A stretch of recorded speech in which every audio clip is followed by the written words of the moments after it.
The government is officially trying to buy your kid's future for $1,000. It's not a gift, it's not a head start, and it's definitely not free. It's a bribe to keep you from realizing that the billionaire class is using your family as a human shield for a failing dollar.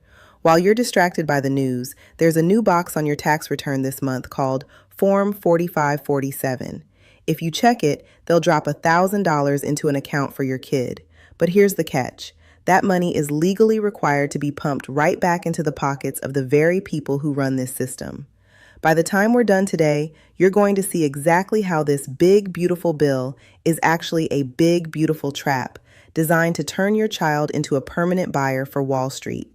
I'm going to show you how to take their money and then how to build a jailbreak so they can never actually own you. Let's grab a coffee and look at the math they aren't showing you on the news. Most people think that $1,000 just sits in a bank vault, growing like a normal piggy bank. They imagine a little pile of gold coins with their kid's name on it, sitting safely in a basement in Washington, D.C. But that's not how the real world works. The one big, beautiful bill, or the OBBB as the politicians love to call it, has very strict rules that are written in fine print that most people will never read. The law says this money must be invested in something specific. It has to go into low-cost index funds that track the U.S. stock market. Imagine an index fund as a giant bucket. Inside that bucket are tiny pieces of the 500 biggest companies in America. We're talking Apple, Amazon, Walmart, the giant oil companies, and the big banks. These are the mainstream players. These are the companies that own the world. On the surface, that sounds safe. It sounds like a smart way to grow money, right? Buy the whole market, the experts on TV tell you. You can't lose, they say. But I want you to think about the math and the timing of this whole bill. Why now? Why this year? Over 4 million people signed up for this in just the last week alone. That is $4 billion in brand new, government-printed cash sent directly to the S&P 500. This isn't a suggestion, it's a law. It is a permanent buy order. In the stock market, when people are forced to buy something, the price goes up. Why does that matter? Because it keeps the stock prices of the billionaire class inflated. I'm talking about the ultra-wealthy elites. These are the people who run these giant companies, live on private islands, and somehow always seem to get away with crimes while you get a ticket for a broken taillight.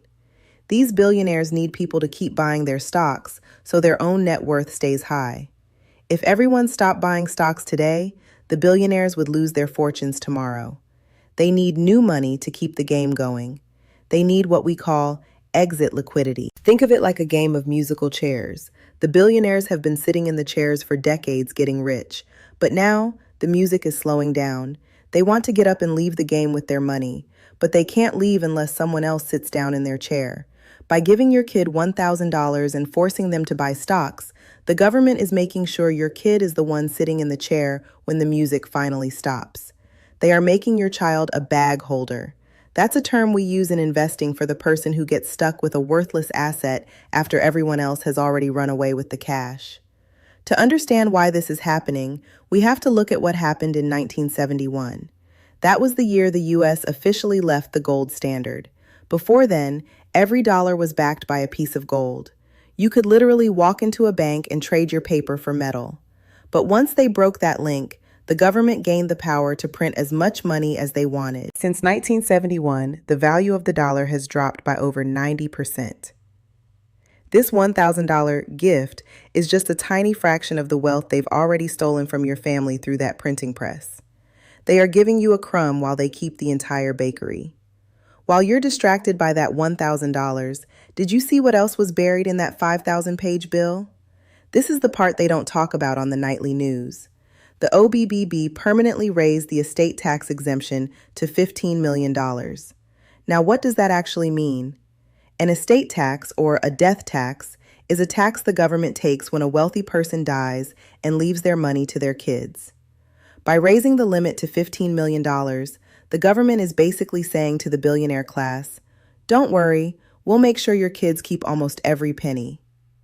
So while they're throwing $1,000 at your kid to keep you quiet, they're saving the billionaire kids millions in taxes. They are protecting the dynasties of the elite while we're busy arguing over a checkbox. It's like they're throwing a handful of birdseed at us while they drive off with the whole harvest in a gold-plated truck. It's not just unfair, it's a calculated move to ensure the people at the top stay at the top. Now, let's talk about the Mars Diversion. This is one of my favorite parts because it's so obvious once you see it. Every time the government does something big and beautiful, there's always a distraction. Have you noticed the news lately? All they want to talk about is space. In this same bill, the one meant to save the American family, they tucked away $25 billion for NASA missions. They want to build a fancy new orbiter for Mars and send more robots to roll around on red rocks. Why? Why are we talking about Mars when the price of eggs and bread has doubled in the last 2 years? Why are we worried about Martians when people in our own neighborhoods can't afford their rent or their car payments? It's the classic look over there play. It's a magic trick on a national scale. They want you looking at the stars so you don't notice your pockets being picked right here on Earth. While you're cheering for a rocket launch, they're printing the money that makes your paycheck worth less every single month. Every time the government gives you money, it has to come from somewhere. They don't have a giant room filled with gold bars anymore. That ended a long time ago. Now, they have a giant machine that prints paper. This is what we call fiat money. Fiat is just a fancy word for paper money that isn't backed by anything real, like gold or silver. It only has value because the government says it has value. It's essentially a giant IOU from a group of people who are already $34 trillion in debt. Imagine if you had a credit card and you were $34 trillion in debt. Would the bank give you more money? No, but the government just prints it. If the government prints trillions of dollars to pay for this big, beautiful bill, the value of every dollar you already have in your pocket goes down. It's called inflation. It's like taking a pizza and cutting it into 20 slices instead of 8. You still have the same amount of pizza, but each slice is way smaller and fills you up less. So they give you $1,000 in a locked account, but then the cost of living for your family goes up by $2,000 because of all the new money they printed. Did you actually win? No. You're $1,000 behind. You just got a digital participation trophy to keep you from complaining while they devalue your labor, your time, and your savings. The worst part isn't even the inflation. It's the golden cage. This money is legally off limits until your kid turns 18 years old. For 18 years, you can't move that money. You can't spend it. You can't use it for an emergency. You can't use it to help your kid go to a trade school or start a small business when they're 16. By checking that box, you are pinky promising to keep that wealth inside the U.S. financial grid. The government needs what they call exit liquidity. As the older generation, the people currently running the country and holding all the stocks, starts to retire, they need to sell those stocks to get cash to live on. But if everyone is selling and nobody is buying, the stock market crashes. The billionaires lose their fortunes. So the government created a new generation of forced buyers. Your kid is being drafted as a buyer of last resort to keep the stock market high for the people who are currently leaving it. They want your kid tethered to the IRS and the big banks before they even lose their first tooth. If this was really about making your kid rich, why wouldn't they let you invest in things the government can't control? Why wouldn't they let you buy Bitcoin or physical gold or a piece of land or even a local business in your town? Because they can't control those things as easily. They force you into the S&P 500 because that is the heart of the system they own. They're giving you the cheese, but the cheese is sitting right in the middle of a very specific type of trap. They want to make sure your child grows up believing that the only way to be safe is to stay inside the system. But let's talk about the jailbreak. This is where it gets interesting. What happens when your kid finally blows out 18 candles on their birthday cake? That's the first moment of actual choice. The law says the account converts into a traditional IRA. This is when your kid can finally look at the system and say, I'm done playing your game. One option, and it's a powerful one, is to do a rollover into a self-directed IRA, SDIRA. Now, a self-directed IRA is a special type of account where you choose the investments, not the government and not some bank manager. In a self-directed account, your kid can dump the Wall Street stocks. They can sell the Apple and the Amazon and move into hard assets that the government can't just print more of. They can buy physical gold, they can buy silver, or they can move into cold storage Bitcoin. Cold storage is like a digital vault. It's a way to keep your Bitcoin on a device that isn't connected to the internet. That means a politician or a bank can't push a button and freeze your account. They can't unprint your gold. They can't devalue it by making more of it out of thin air. This is the moment your kid can move from being a customer of the government to being the owner of their own wealth. But there's another path they can take. They could choose to take the hit. They could take the 10% penalty, pay the tax, and pull the cash out entirely. Now, most financial experts on TV will tell you that's a terrible idea. They'll say, "You're losing 10%, you're throwing money away." But I want you to think about why they want you to stay so badly. They want you on the government-run financial grid.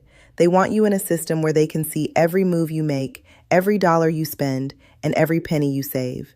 Taking the money out and moving it off-grid into decentralized assets is like exiting a highway and driving into the woods where there are no toll booths and no trackers. It's about more than just the money. It's about the freedom. It's about saying, "I don't want to be a line item on your spreadsheet anymore." I also want to invite you to think about the American dream. We've been told the goal is to save $5 million so you can retire in a suburban house at age 70. But for young Americans today, does that even sound possible? Does it even sound fun? Maybe the real dream is taking that money and realizing it might go 5 times further in another country. Maybe the dream is being mobile. I'm not saying everyone should move abroad. I'm just saying you should evaluate the world. Is the U.S. system still serving you? Or is it just using you as a source of tax revenue? If your money is stuck in a U.S. index fund, you are stuck in the U.S. system. You have to stay here to protect it. But if your money is in decentralized assets like Bitcoin or gold, you can go wherever the world treats you best. You can live in a place where the air is cleaner, the food is better, or the people are freer. Which sounds more like freedom to you? A locked government account you have to ask permission to use, or a passport and a private key that works anywhere on Earth? Knowing all of this, knowing that it's a bribe, knowing that it's a trap, and knowing that it's designed to subsidize the billionaires, what do we actually do? Do we boycott the free money out of spite? Do we leave the $1,000 on the table just to prove a point? Actually, no. I think you should take the bribe. Hear me out. It's your tax money anyway. They already took it from you through inflation and high prices. Why would you let them keep it? If someone steals your wallet and then offers you $20 back, you take the $20, but you don't thank them for it. Step 1. Check the box on Form 4547. Get that $1,000 for your kid. It's a starting point. But here's the most important part of the strategy. Don't let it be their only plan. Step 2 is to build a parallel portfolio. This is the secret to staying free. For every dollar the government puts into that locked fiat vault, you should put $1 into something they can't touch. Maybe that's physical gold you keep in a safe at home. Maybe it's Bitcoin in cold storage. Teach your kids that the Trump account is the plan B. It's the government's game. It's the official path. But plan A is financial sovereignty. Sovereignty is just a big word for being your own boss. It means you don't need anyone's permission to live your life or use your own money. It means if the system fails, you don't fail with it. Billionaires don't keep their entire net worth in a standard savings account waiting for the IRS to tell them what to do. They understand that the system is a tool, not a cage. The Trump account is designed to make your kid a customer of the system. Your job as a parent is to teach them how to be the owner of their own life. If they have $1,000 in a government index fund and $1,000 in Bitcoin, they have a choice. And in a world that is becoming more controlled every day, choice is the only thing that actually matters. Are you teaching them to wait for a handout from the billionaire class, or are you teaching them how to build an exit? Are you teaching them to be dependent, or are you teaching them to be free? At the end of the day, the one big beautiful bill is exactly what it looks like if you squint hard enough. It's a massive attempt to keep a failing financial system running for just one more generation. It's a way to keep the stock market high and the big companies profitable. They are giving you $1,000 today to keep you from walking away from the table tomorrow. It's a loyalty program for the dollar, for Wall Street, and for the people who run the show. So now it's up to you. When you sit down to do your taxes this month, when you see that new form, when you see that box on Form 4547, are you going to check it? And if you do check it, what is your plan A? What are you doing right now to make sure your kid isn't just a bag holder for the elites? Are you going to start a parallel portfolio today? Are you going to look into cold storage tonight? Are you going to buy that first ounce of gold this weekend? I want to know your strategy. I want to know how you're playing the game to win. Because checking the box is the easy part. Building a life of true freedom for your family, that takes a real plan and a lot of courage. Drop a comment below and tell me, are you taking the $1,000? And what is your exit strategy? How are you preparing your kids for a world where the rules are changing every day? Let's talk about it. I'll be down in the comments reading every single one and replying to as many as I can. I'll see you there.